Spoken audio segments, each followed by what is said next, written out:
Merci encore, chers auditeurs, pour être avec nous. Vraiment, ça me fait de la joie de vous retrouver sur la chaîne pour écouter et la volonté de Dieu pour ce moment-ci. Et nous allons continuer avec notre sujet. Mais avant que nous puissions l'aborder, nous allons d'abord prier un peu afin que Dieu puisse nous parler. Bien, Père Céleste, nous sommes devant toi ce matin, Seigneur Jésus. Nous croyons réellement que tu es présent, nous croyons réellement que tu es resté des morts, afin qu'il puisse donner la vie, Seigneur. Nous sommes vraiment conscients ce matin que nous ne sommes rien, que nous ne sommes rien devant toi, Seigneur Jésus. Nous croyons que tu dois être le roi des rois. C'est pourquoi nous venons devant toi, Seigneur. Nous croyons réellement que tu ne fais rien sans utiliser l'homme, Seigneur. C'est pourquoi ce matin, Seigneur Jésus, fais-nous grâce de comprendre réellement ta volonté, de comprendre réellement ta parole qui est venue à ton serviteur, à ton prophète. Donne-nous, Seigneur, la compréhension, Seigneur, de capter la vision de la parole, de capter l'esprit du Seigneur, de capter l'essence, le contexte de cette parole, Seigneur Jésus, car c'est toi qui peux le faire, Seigneur. Car tu as dit, tu as cassé ces choses aux sages, aux intelligents, mais tu les as révélées, Seigneur, aux enfants. C'est pourquoi, Seigneur Jésus, fait que ce matin, nous sommes des enfants, Seigneur, afin de recevoir cette révélation et qu'ils passent une bien. Nous passons un Seigneur, Seigneur, de toute fausse commise, Seigneur, tout ce qui n'est pas, tout ce qui n'était pas vrai, Seigneur. Fais-moi ce matin à recevoir le message de ce jour, à recevoir le message et à vous les messages. Car tu as dit que, Seigneur Jésus, Dieu, personne ne peut le voir, Seigneur. Seigneur, les messages, nous exprime la robe des amours dans nos cœurs, Seigneur. C'est pourquoi nous demandons et nous croyons réellement que tu accordes nos prières, car tu as dit quand nous prions, que nous puissions croire réellement que nous avons prié, que nous avons prié, que ça va être accordé, guérir les malades, console ceux qui sont affligés, Seigneur. Donne-nous, Seigneur, de la solution de tous nos problèmes et restons à la gloire. Fais que, Seigneur Jésus-Christ, que je sois écarté du chemin et qu'un fait toi, que tu puisses parler à des enfants, Seigneur, qu'ils puissent capter ta volonté. Je crois que tu vas écouter nos prières. Je prie cela au nom du Seigneur Jésus-Christ. Amen. Merci encore. Disons vraiment merci pour ce moment glorieux que Dieu nous a donné encore de nous réveiller et d'écouter sa précieuse parole, car c'est en elle où il y a la vie. Et nous parlions récemment sur les sujets intitulés l'avertissement et puis jugement, ou encore nous disons que Dieu ne fait pas venir un homme à un jugement sans l'avoir premièrement averti. C'est ce que nous essayons un peu de parler. Nous avons lu dans Malachie chapitre 4, versets 1 à 6, montrant réellement que Dieu veut détruire la terre. Parce qu'il y a des choses qu'il ne veut pas voir. Alors là, j'ai bon de détruire. Mais il ne veut pas détruire la terre sans prévenir, sans nous prévenir. Donc, c'est pourquoi nous avons vu que Dieu ne fait pas amener un homme en jugement sans qu'il n'ait d'abord donc il ne l'a pas prévenu. C'est pourquoi Dieu veut nous prévenir au travers Élie les prophètes. Car quand on essaie de voir que la parole nous dit ceci: voici, vient un jour où les méchants seront comme du chaume et les justes marcheront devant, donc sur cette cendre-là. C'est pourquoi Dieu nous dit ceci: donc avant que ce jour-là arrive, vous qui craignez mon nom, je vous enverrai Élie les prophètes. C'est pourquoi nous avons eu la grâce de recevoir Élie les prophètes que Dieu a confirmé au travers frère William Branham. C'est lui qui est venu avec l'esprit d'Élie pour nous amener à recevoir, pour nous amener à la foi apostolique, à la foi de nos pères, à la foi qui est venue à la Pentecôte. C'est un homme, un prophète que Dieu a envoyé lui-même qui va nous ramener là-bas. Car à ce moment-ci, toutes nos religions nous sont éloignées de cette foi-là. la foi de nos pères, la foi de la Pentecôte. Les religions se sont organisées, nous ont éloignés par leur enseignement, par leur idéologie, nous ont éloignés de cette foi-là. C'est pourquoi Dieu a dit qu'il va encore envoyer un homme qui sera indépendant, qui va dépendre seulement de Dieu, qui venait là. C'est pourquoi nous allons les réciter dans la prédication avertissement pour jugement. C'est un serment que le prophète Branham a prêché. Nous allons voir ce que Dieu veut que nous puissions savoir ce matin. Prenons les paragraphes. Paragraphe 109. C'est pour cette raison qu'il a beaucoup utilisé l'esprit d'Élie. Vous voyez? Parce que cet esprit a exécuté parce que cet esprit exécute toujours ses ordres. Ah voilà. Nous avons vu que Dieu a utilisé l'esprit d'Élie. C'est ce que le prophète nous dit maintenant. Parce que c'est un esprit qui a réellement exécuté les ordres de Dieu.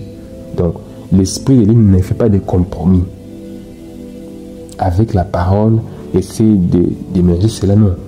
Ça marche selon ce que Dieu établit comme ordre. Vous voyez, c'est pourquoi Dieu a utilisé l'esprit d'Élie, parce que c'est un esprit qui est vraiment strict par rapport à l'ordre que Dieu va donner. Alors, l'esprit d'Élie par rapport à la parole sera utilisé dans 5 reprises. Mais on va essayer un peu de voir 4. La première reprise, c'est quand on voit l'explicite. Vous voyez comment Dieu a utilisé son esprit. Il a réellement réprimandé Jézabel avec sa religion, avec le roi Akab. Il a réellement marché selon l'ordre que Dieu lui avait dit, que Dieu lui avait donné pour ce moment-là. Il n'avait pas même eu de communion avec ces gens-là parce qu'ils ne croient pas en Dieu. D'ailleurs, il est réprimandé sans avoir peur parce que l'esprit qui l'animait, c'est l'esprit d'Élie. Nous voyons réellement la deuxième reprise, c'est l'esprit d'Élie sur Élisée. Avant qu'Élie puisse aller, avant qu'Élie puisse aller, l'esprit d'Élie est tombé sur Élisée avec une double portion. J'espère que vous connaissez tout cela. Alors, la troisième reprise, nous voyons que le même esprit, après au moins 400 ans, sans avoir un prophète, le même esprit d'Élie est tombé sur Jean-Baptiste. Donc, Jean-Baptiste avait le même esprit pour préparer les gens à recevoir le Messie. Et c'était un esprit qui était vraiment fidèle aux ordres de Dieu. Avec des références pour vous aider de comprendre vraiment que c'est l'esprit d'Élie, si vous lisez dans Luc chapitre 1er, verset 17, vous verrez que Dieu dit ceci que quand Jean-Baptiste sera né, il aura l'esprit d'Élie et la puissance d'Élie. Voilà. C'est ce que Jean-Baptiste a fait par rapport à son temps-là. Il a réellement préparé les enfants à recevoir des messies. À la première venue de Jésus-Christ, c'est Jean-Baptiste qui l'a préparé. C'est ça la troisième reprise. Maintenant, la quatrième reprise qui est différente de la troisième, alors le même esprit est tombé sur Élie le prophète. Là, on voit dans Malachie 4:5. C'est différent parce que avec l'esprit d'Élie, c'est Jean-Baptiste. Cela fait référence à Malachie 3. C'est là où on parle que l'esprit d'Élie est tombé encore sur une personne. C'est à Malachie 3. Là, quand ça s'est identifié, c'était Jean-Baptiste. Maintenant, Élie le prophète, c'est l'esprit d'Élie sur une autre personne. Au temps de la fin, qui va maintenant nous préparer à la venue du Seigneur Jésus-Christ. Alors, maintenant, quand Dieu a envoyé Frère Branham, il lui a dit, comme j'ai envoyé Jean-Baptiste pour préparer ma première venue, et toi, je t'envoie avec un message pour préparer ma seconde venue. Voilà que c'est le même esprit qui travaille. C'est pourquoi est-ce que le prophète nous vient nous montrer réellement que l'esprit d'Élie, c'est un esprit qui était vraiment soumis aux ordres de Dieu. C'est pourquoi Dieu a voulu utiliser le même esprit pour nous ramener à cette foi-là. C'est pourquoi il faut vraiment errer de recevoir ces messages, parce que c'est un message qui vient de Dieu, qui n'a pas été mélangé avec la pensée humaine, mais c'est venu du ciel, du trône blanc. Continuons, vous voyez. Nous sommes au paragraphe 69. il a exécuté ses ordres à la lettre. Et ça a toujours été revenir à la parole. Voilà. Vous voyez, il a ramené les gens, et il ramène les gens toujours à la parole. Voilà, quand l'esprit d'Élie est sur la personne, voilà, nous avons vu que l'esprit d'Élie est tombé sur Frère Branham. Frère Branham nous a aussi ramené la parole.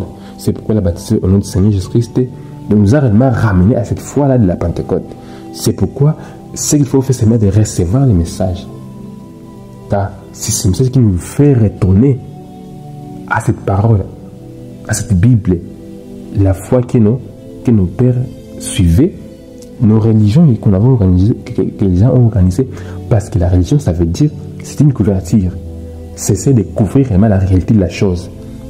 Et puis ça nous dit que nous, on va au ciel parce qu'on a fait ceci, parce qu'on a fait cela. Ce n'est pas ça, c'est ça la religion.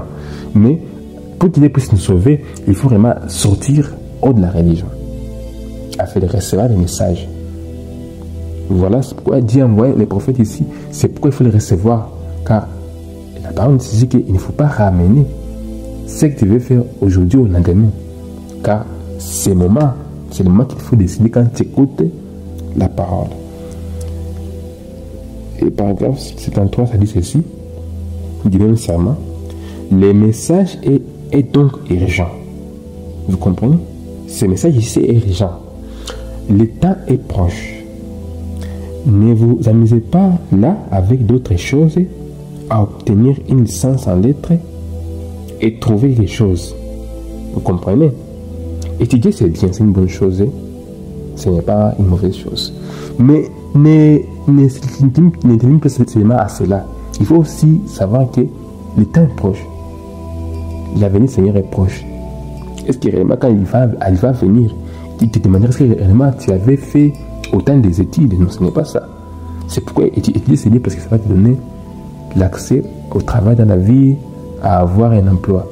Mais réellement, ta pensée ne puisse pas être limitée à cela. Parce qu'un jour, tu vas mourir.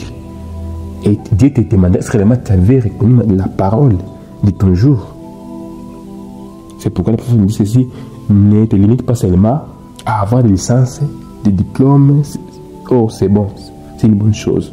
Mais il faut monter au-delà et raconter la parole de ces jours. Voilà les problèmes qu'ont les gens aujourd'hui. Nous cherchons à bâtir des grandes écoles et avoir des grandes choses comme cela. Alors que la miséricorde 3 points. Oh là là, si nous prêchons la vérité du Seigneur, qu'avons-nous donc à faire avec les écoles? Vous comprenez ce que le prophète nous dit maintenant? Si réellement on prêche la vérité du Seigneur Jésus-Christ, qu'avons-nous à voir avec les écoles? Donc est-ce que réellement ta pensée est réellement basée sur les écoles? Avoir des diplômes, faire ceci, faire cela, ce n'est pas ça. Il faut aussi penser réellement que Dieu vient, Jésus-Christ vient bientôt, et ce qu'il existe pour te ramener, pour entrer dans l'enlèvement, il faut vraiment recevoir les messages, pour recevoir le Saint-Esprit, afin que tu sois candidat pour l'enlèvement. Si vraiment tu reçois les messages, l'effet t'entend. Et nous avons vu réellement que l'effet sera provoqué par les hommes eux-mêmes. Ils vont se détruire avec leurs bombes. Donc Dieu ne va faire rien pour détruire l'homme. C'est l'homme qui va se détruire lui-même. C'est pourquoi Dieu te fait grâce ce matin de comprendre que tu ne peux pas baser toute ta réflexion sur les choses qui vont passer. Sur ton mariage, sur ton travail, ce n'est pas réellement ça la fin. Parce que si réellement c'était en bas des États-Unis, là où provient le dollar, comment tu vas alors vivre? Vous voyez que les hommes sont vraiment distraits. Il faut vraiment revenir pour recevoir la parole. Revenir réellement à ta pensée originale pour recevoir la parole. Il nous faut la repentance envers Dieu. Vous voyez, repentance, il faut vraiment revenir à Dieu. Repentez-vous de l'incrédulité. Le fait de ne pas croire, c'est là que Dieu veut t'amener à réfléchir. C'est vraiment si tu crois à la parole. C'est pourquoi Dieu dit il nous faut la repentance envers Dieu. Il faut refuser l'incrédulité pour entrer dans la foi. Paragraphe 92, ça dit ceci, très bien. Nous voyons donc d'abord, il envoie un prophète avec un avertissement. Il ne change pas sa voix, sa façon d'agir. C'est pourquoi on la voix qui dit ce matin, et revenez à cette parole. Croyez cette parole parce que c'est cette parole qui a la vie. Vous voyez, mes chers, paragraphe 93. Il ne frappe pas toujours au moment où il donne un avertissement. Il a fait vite, ne fait pas cela. Je désire que vous fassiez attention à cette déclaration-ci. Dieu donne un avertissement, mais ce n'est pas toujours au moment où il donne cet avertissement qu'il frappe. Vous comprenez? Donc, le moment que Dieu donne l'avertissement, ce n'est pas un moment où Dieu va te frapper, non. Il va se dire réellement, mon fils, crois la parole. Avec une voix qui est douce, une voix d'amour, une voix qui est réellement compréhensible. Maintenant, il viendra te frapper quand il t'aura averti. Voilà, ce matin, Dieu veut qu'il puisse t'avertir afin de recevoir la parole. Vous voyez, c'est ça. Que le Seigneur vous bénisse richement.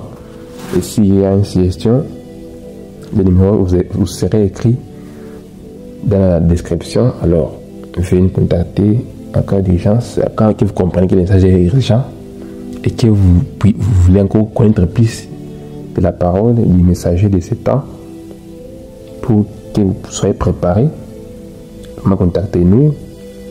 Nous serons toujours là pour vous répondre à selon votre besoin. Que le Seigneur bénisse richement.